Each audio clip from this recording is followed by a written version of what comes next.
Ауылдың шеткі көшесінде жаңа отау тұр. Ерлан мен Ақбота мектептен бері бір-біріне ғашық болып, ақыры той жасап, отау құрды. Той күні ауыл түгел жиналып, қуанышқа бөленді. Ерлан биік бойлы, сөзі аз, ісі көп жігіт. Ақбота көзі күлкіге толы, жүрегі таза қыз. Тойдан кейін Ақботаның анасы қызын бөлек шақырып, жас отаудың құпиясы сенімде екенін, еркектердің де өз құпиялары болатынын, оны қазбалай бермеу керектігін, бірақ көз ашық болу қажеттігін ескертті. Ақбота іштей бұл сөздерді жеңіл қабылдады, Ерланның адалдығына сенімді еді. Түн ортасы. Ерлан шаршағаннан терең ұйықтап қалған. Ақбота ұйқысы келмей телефонды қолына алғанда, белгісіз нөмірден хабарлама түсті. Құтты болсын, жас отау. Сені ұмыта алмаймын. Әлі де күтемін. Жүрегі зырқырап, қолы дірілдеп кетті, телефонды тез төсектің астына тастады. Ерланға қарады, ол тыныш ұйықтап жатыр. Сұрауға батылы жетпеді, бәрін ішіне сақтады. Таң атқанша ұйқысы келмеді. Көзін жұмған сайын сол сөздер көз алдына келді. Таңертең Ерлан оянып, Ақботаны құшақтап, бәрі жақсы болатынын, енді бірге екендерін айтты. Ақбота күлімсіреді, бірақ ішіндегі күдік оттай тұтанды. Жас отау құрылғанына бір түн ғана өтсе де, құпияның алғашқы ұшы көрініп, жүрегіне салқындық ұялатқандай болды. Ерлан күндегіден кеш қайта бастады. Мал бағып, егінге қарап жүрген жігіттің жұмысы көп, бірақ бұрын үйге күн батпай жететін. Енді кешкі ас дайын тұрса да, ол қараңғы түскенде ғана келеді. Ақбота тамақты қайта-қайта қыздырып, терезеден қарап отырады. Келгенде шаршағанын жасырмайды, сөз аз, көзі телефонға жиі түседі. Бір кеште телефон қоңырауы түсті. Ерлан дауысын төмендетіп, сыртқа шығып сөйлесті. Ақбота есіктің жаңғырығынан бір-екі сөзді ғана естіді. Жоқ, бәрі жақсы кездеміз бе? Жүрегі тасып кетті. Қолына суық тер шықты. Есікті ашып шыққысы келді, бірақ аяғы жүрмеді. Ерлан кіріп келгенде бетіне қарамады. Тез ғана жұмыстан қоңырау деп өтті де, тамақ ішуге отырды. Ақбота үндемеді. Ішіндегі оты өртене түсті. Түнде төсекте жатқанда Ерланның тыныс алуына құлақ түрді. Ол ұйықтап қалған соң телефонды қолына алды. Соңғы хабарламаларды ашып көргісі келді, бірақ құлыптаулы тұр, паролін өзгерткенін байқамап еді. Бұрын екеуі бір-бірінің телефонын еркін ашатын, келесі күндері күдік күшейді. Ерланның сөзі қысқа, көңілі бөлек. Кешке телефонға қарап отырады, бірақ Ақбота жақындағанда экранды тез жауып қояды. Бірде киімін жуып жүріп қалтасынан қағаз шықты, кішкентай жазылған телефон нөмірі. Қолмен жазылған. Ақбота қағазды қайта салып қойды, бірақ жүрегі қатты соқты. Ауылдың әйелдерімен сөйлескенде біреуі, кеше базардағы.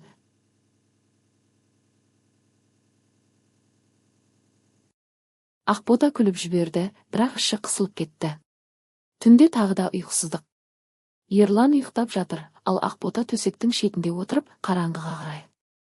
Бірінші хабарлама әлі көз алдында, сені ұмыта алмаймын. Ол сөздер енді жай әзіл емес сияқты көрінді. Жас отау құрылғанына әлі бір апта да өткен жоқ, бірақ ішіндегі сенім бірте-бірте жарыла бастады. Құпияның екінші ұшы көрінгендей болды. Енді ол күдікпен өмір сүре бастады. Ауылдың үлкені Құдайберген ақсақалдың қызының тойы болды. Бар ауыл жиналды. Ерлан мен Ақбота да барды. Жаңа отау иелері ретінде оларға құрмет көрсетіліп, үлкен дастарханның басына отырғызылды.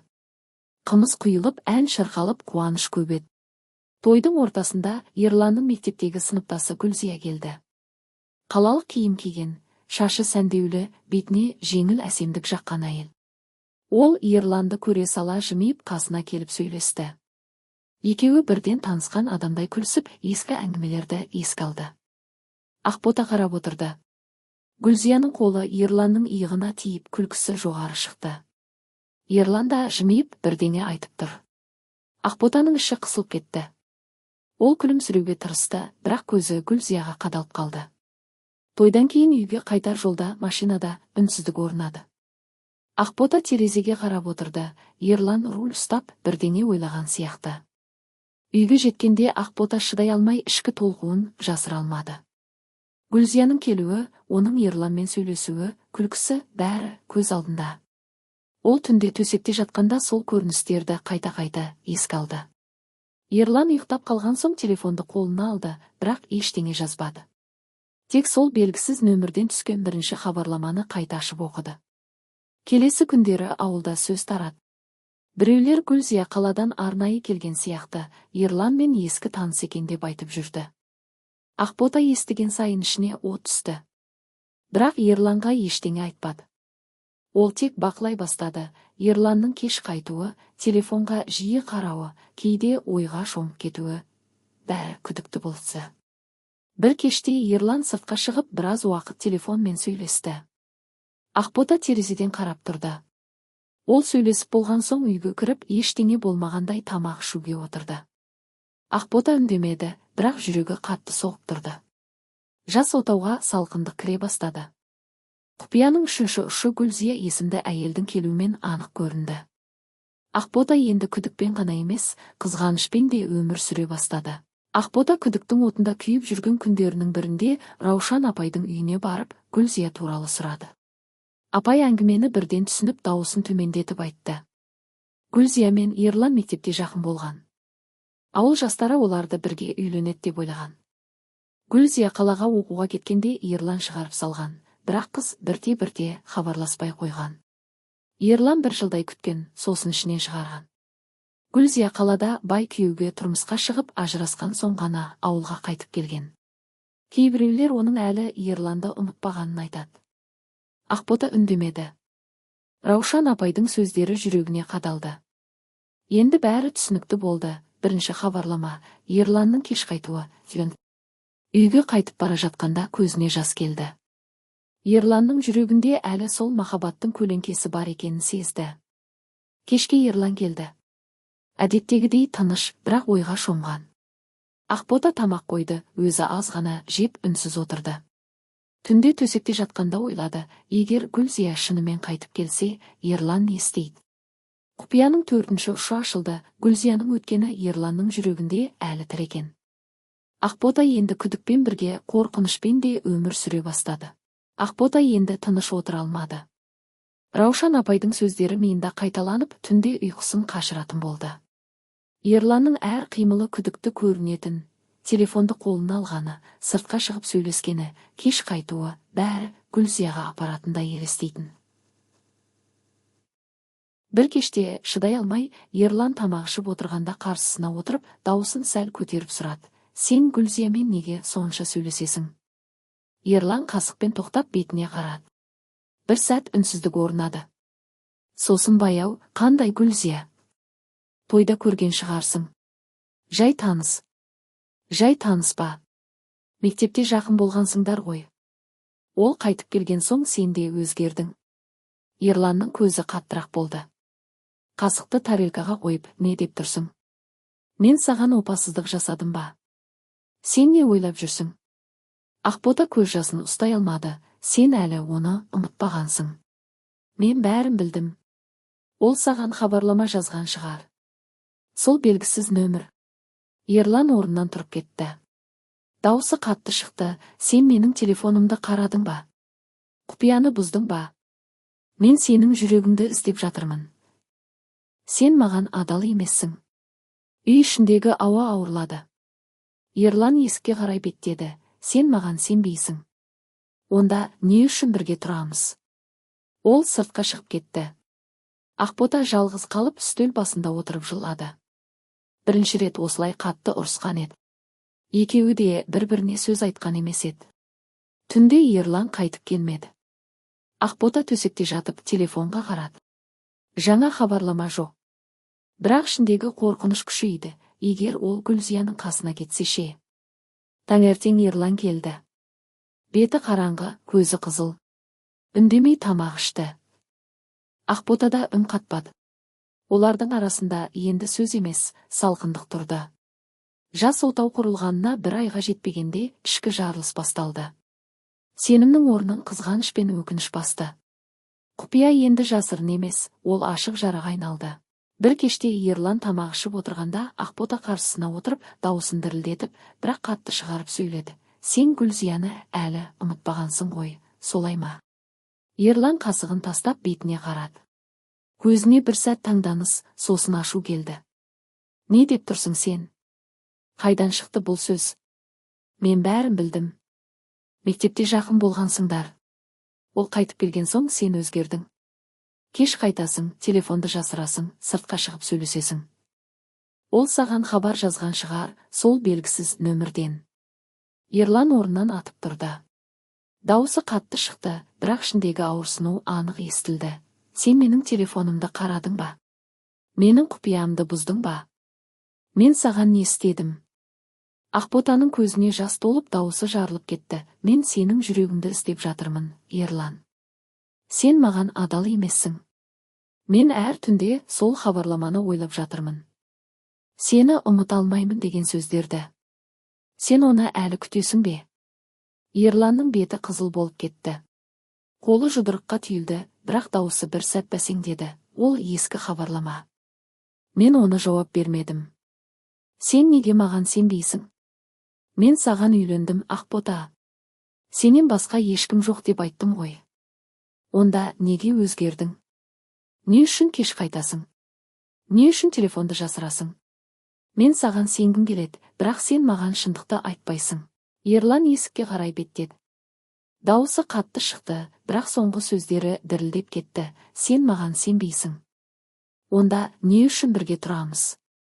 Мен шаршадым, Ақбота. Сен менің әр қадамымды күдікпен қарап жүрсің. Ол есікті тарс жауып шығып кетті. Ақбота жалғыз қалып үстел басында отырып қатты жылады. Көз жасы дастарханға тамып тамақты суытып жіберді. Бірінші рет осылай қатты ұрысқан еді. Екеуі де бір-біріне мұндай ауыр сөздер айтқан емес. Түнде Ерлан қайтып келмеді. Ақбота төсекте жатып телефонға қарады. Жаңа хабарлама жоқ. Бірақ ішіндегі қорқыныш күшейді. Егер ол Гүлзияның қасына кетсе ше? Егер ол шынымен әлі де оны ойласа ше? Таңертең Ерлан келді. Беті қараңғы, көзі қызыл, киімі бүктеліп қалған. Үндемей тамақ ішті. Ақбота да үн қатпады. Олардың арасында енді сөз емес, ауыр салқындық тұрды. Жас отау құрылғанына бір айға жетпегенде ішкі жарылыс басталды. Сенімнің орнын қызғаныш, өкініш және қорқыныш басты. Құпия енді жасырын емес, ол ашық, қан кетіп жатқан жараға айналды. Ерлан бірнеше күн үйде аз сөйледі. Таңертең ерте тұрып, малға шығып кетеді, кешке қарай ғана қайтады. Ақбота да үндемейді. Олардың арасында сөз аз, бірақ әр үнсіздікте ауыр ойлар жатыр. Ақбота күнде ішінен мен қателескен шығармын деп ойлайды, бірақ сонымен бірге сол белгісіз хабарлама мен Гүлзияның тойдағы күлкісі көз алдынан кетпейді. Бір күні түстен кейін ауылдың ортасындағы дүкен маңында Ақбота Гүлзияны көрді. Ол қара көлікпен келіп дүкеннен бірдеңе алып шықты. Киімі қалалық, шашы ашық, бетіне жеңіл әсемдік жаққан. Ақбота терезенің артынан қарап тұрды. Гүлзия бір сәт тоқтап, телефонға қарады, сосын күлімсіреп бір нөмірге қоңырау шалды. Ақбота жүрегі соғып, есікке жақындады. Гүлзияның дауысы анық естілді. Иә, мен ауылдамын. Кездессек қалай болады? Кешке шығарсың ба? Ақботаның қолы суық терге малынды. Ол тез үйге қайтты, бірақ ішіндегі от жалындап кетті. Кешке Ерлан үйге келгенде әдеттегіден ерте емес, бірақ біртүрлі мазасыз еді. Киімін шешіп тез тамақ ішті. Ақбота үндемеді, бірақ көзімен бақылады. Ерлан телефонды қолына алғанда экранға бір хабарлама түсті. Ол тез оқып жауап жазды. Ақбота көрмесе де, Ерланның саусақтары жылдам қимылдағанын байқады. Түнде Ерлан ұйықтаған соң Ақбота төсектен тұрып сыртқа шықты. Ауладағы суық жел бетінен соқты. Ол телефонды қолына алып, сол белгісіз нөмірді қайта ашты. Бірінші хабарлама әлі тұр. Ол бір сәт ойланып жаңа хабарлама жазды. Сіз не үшін жаздыңыз? Жіберді. Жүрегі қатты соғып тұрды. Бірақ жауап келмеді. Сол түні Ақбота ұйықтай алмады. Таң атқанда Ерлан ерте тұрып сыртқа шықты. Ақбота терезеден қарап тұрды. Ерлан ауылдың шетіне қарай беттеді. Ал алыстан Гүлзияның қара көлігі көрінді. Ол Ерланды күтіп тұрған сияқты. Ақботаның көзіне жас келді. Ол есікті ашып сыртқа шықты, бірақ аяғы жүрмеді. Жүрегі жарылып кететіндей болды. Гүлзияның қадамы анық көрінді, ол Ерланды қайтаруға келген. Құпия енді жасырын емес еді. Ол ашық көз алдында жүріп жатты. Жас отау құрылғанына әлі аз уақыт өтсе де, ішіндегі жарықтар тереңдеп құлауға жақын тұрғандай болды. Ақбота енді жалғыз қалғанын сезді. Үйдің іші суық, жүрегі ауыр. Ерлан кешке келмейді, таңертең ерте шығып кетеді. Олардың арасындағы сөйлесу тоқтағандай болды. Ақбота күні бойы үйде отырып көз жасымен бірге ойланады. Мен қателескен шығармын ба? Немесе шынымен бәрі аяқталды ма деген сұрақтар миын жеп жатты. Бір күні шыдай алмай, анасының үйіне барды. Анасы қызын көре сала бәрін түсінгендей болды. Оны құшақтап шай қойып сөз бастады. Ақбота бәрін айтты, түнгі хабарламаны, Гүлзияның келуін, Ерланның өзгеруін, телефондағы сөйлесулерді, соңғы ұрысты.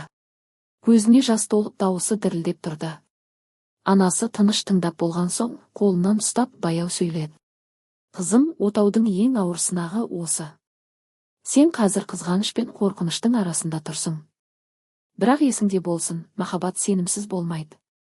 Сен күмәнданған сайын, сенім әлсірейді. Ал сенім әлсірегенде махаббат құлайды. Ақбота басын шайқады.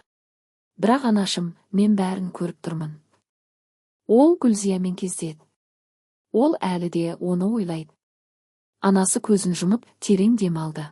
Егер ол шынымен опасыздық жасаса, сен оны тоқтата алмайсың. Бірақ әлі ештеңе дәлелденген жоқ. Сен тек күдікпен өмір сүріп жатырсың. Күдік ең қауіпті, ол жүректі баяу өлтіреді. Сосын анасы қызын көзіне қаратып, екі жол бар. Біріншісі оны сынап көру. Жасырынып бақылап, шындықты көру. Екіншісі ашық сөйлесу. Бірақ ашық сөйлесу үшін сен өзіңді дайындауың керек.